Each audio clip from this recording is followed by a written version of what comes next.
அடுத்தபடியா இப்போ மதனையா பேசுற போதுதான் எனக்கே தெரிஞ்சது. அதாவது முதல்ல செஞ்ச ஒர்க்கை திருப்பி பார்க்கும்போது நமக்கே ஒரு மாதிரியா இருக்கு, இது எப்படி போட்டாங்க அப்படின்னாரு. அதுல இருந்து அந்த வளர்ச்சி என்ன அப்படிங்கறத ரொம்ப அழகா சொன்னாரு மதன். அதுக்கப்புறமா நான் யோசிச்ச ஒரு விஷயம்னா, எல்லார் வாழ்க்கையிலயும் அதான் நடக்குது. நான் என்னுடைய நண்பர்கள் சந்திச்சதுலயும் சரி, என்னுடைய லைஃப்லயும் சரி, நான் பண்ண ஃபர்ஸ்ட் ஷோவை என்னால திருப்பி கேட்கவே முடியாது. அதை கேட்டு பார்த்தப்ப எனக்கே ஒரு மாதிரி இருக்குது, நான் தான் பண்ணனா அது ஏன் குரல் தானா அப்படிங்கிற மாதிரி இருக்கும். அப்போ அவர் சொன்ன அந்த உண்மை தெரிஞ்சது. ஆனா அதுக்கு முன்னாடி கவிப்பேரரசு வைரமுத்து ஐயா அவர்களை அழைக்கிறதுக்கு முன்னாடி அந்த ஓ இந்தியனே அப்படிங்கிற அந்த பாடலை நம்ம ஒரு தடவை கேட்டோம்னா நல்லா இருக்கும்னு நினைக்கிறேன். ஒரு அருமையான பாடல் இது. இந்த பாடலை கேட்கிறப்ப நீங்க எல்லாரும் யோசிக்க வேண்டிய விஷயம் ஒண்ணுதான். அதாவது என்னன்னா, பொதுவா கவிஞர்கள் எழுதும் போது சில பேருக்கு புரியவே புரியாது. எனக்கு பாதி கவிதை புரிஞ்சதே கிடையாது. புரியாமே இருக்கும்போது என்னன்னா, என்ன சார் என்னால புரிஞ்சுக்க முடியலங்கும் போது அதோட அர்த்தம் தெரியாம போயிடுது. ஆனா ரொம்ப எளிமையா அந்த முதல் வார்த்தை இந்தியனே ஓ இந்தியனே, இந்திய மண்ணை ரசி இந்தியனே அப்படிங்கும் போதே நம்ம நாட்டை நீங்க விரும்பினா என்ன அப்படிங்கிற மாதிரி எளிமையா, ரொம்ப எளிமையா ஒரு வார்த்தையை சொல்லியிருக்காரு.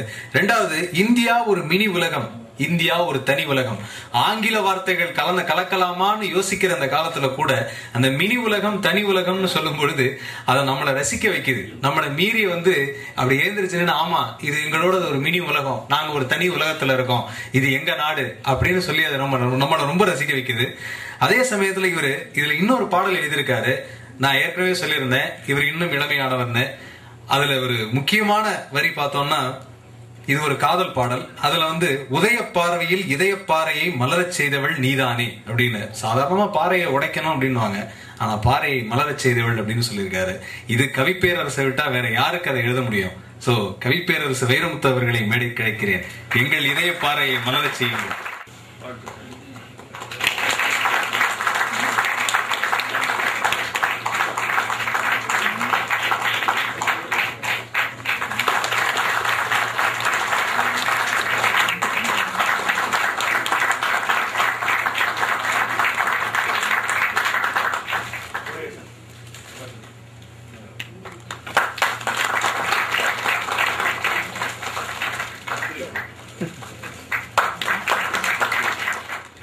மூத்த பத்திரிகையாளரும் பன்முக பேராற்றல் கொண்ட பண்பாளருமான அருமை சகோதரர் மதன் அவர்களே,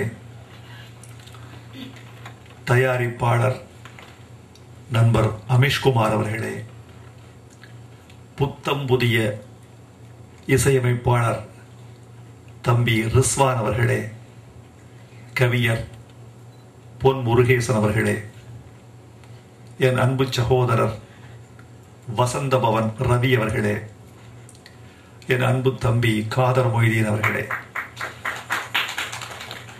காதர் மொய்தீன் வேற என் நண்பர்களே, பாசத்திற்குரிய பத்திரிகையாளர்களே, தொலைக்காட்சி தோழர்களே, உங்கள் அனைவருக்கும் என்னுடைய அன்பான வணக்கத்தை தெரிவித்துக் கொள்கிறேன். இந்த விழாவினுடைய சிறப்பே மதன் அவர்கள் எங்கள் சார்பாக தன் நாவில் பேசியதுதான். அவர் பேசிய கருத்துக்கள் எல்லாம் ஏற்புரை சொல்ல வேண்டிய நாங்கள், இசையமைத்த இசையமைப்பாளர் சொல்ல வேண்டிய வார்த்தைகள், தயாரித்த அமிஷ்குமார் சொல்ல வேண்டிய மொழிகள், இவைகளையெல்லாம் ஒற்றை நாவால் பேசிவிட்டு அமர்ந்திருக்கிறார். அவரே சில கேள்விகள் கேட்டார், அவரே பதில் சொன்னார். அந்த கேள்விகளுக்கு அவரை தவிர எங்களால் பதில் சொல்ல முடியாது என்பதை நாங்கள் அறிவோம். ரொம்ப அழகாக எங்களுடைய குரலாக ஒலித்த மதன் அவர்களுக்கு என்னுடைய நன்றியை தெரிவித்துக் கொள்கிறேன். எந்த மேடைக்கு வந்தாலும் நுனிப்புள்ளோடு ஒலிபெருக்கி முன்னால் ஒருவன் வந்துவிடக்கூடாது.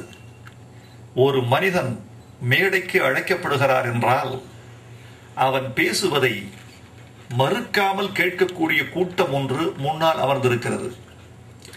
இத்தனை பேரை மதித்து அவர்கள் அழைத்திருப்பதன் காரணமாக அத்தனை பேருக்கு முன்னால் அவன் சத்தியத்தை பேச வேண்டும் என்று சபை எதிர்பார்க்கிறது. அந்த சத்தியத்தை அவர் பேசினார். ஒரு மூத்த பத்திரிகையாளர், நான் ரசிக்கிற ஒரு கார்ட்டூனிஸ்ட், ஒரு அறிவாளர் இங்கு வாழ்த்தி இருப்பதை நான் மிக பெருமையாக கருதுகிறேன். ஆனால் ஒன்று சொன்னார், நான் யார், வைரமுத்து யார் என்று ஒரு பீடிகை போட்டார். நாங்கள் முன்னால் போகிறவர்கள் சின்ன கருடர்கள், பின்னால் வருவது பெரிய கருடன் என்று சொன்னார். நான் ஒன்று சொல்லிக் கொள்ள வேண்டும் என்று ஆசைப்படுகிறேன்.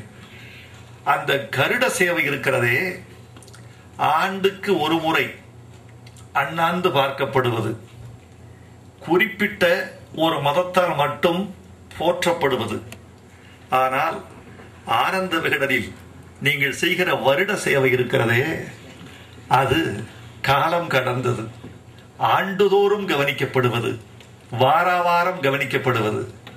அதனால் கருட சேவையை விட உங்கள் வருட சேவை பெரிது என்று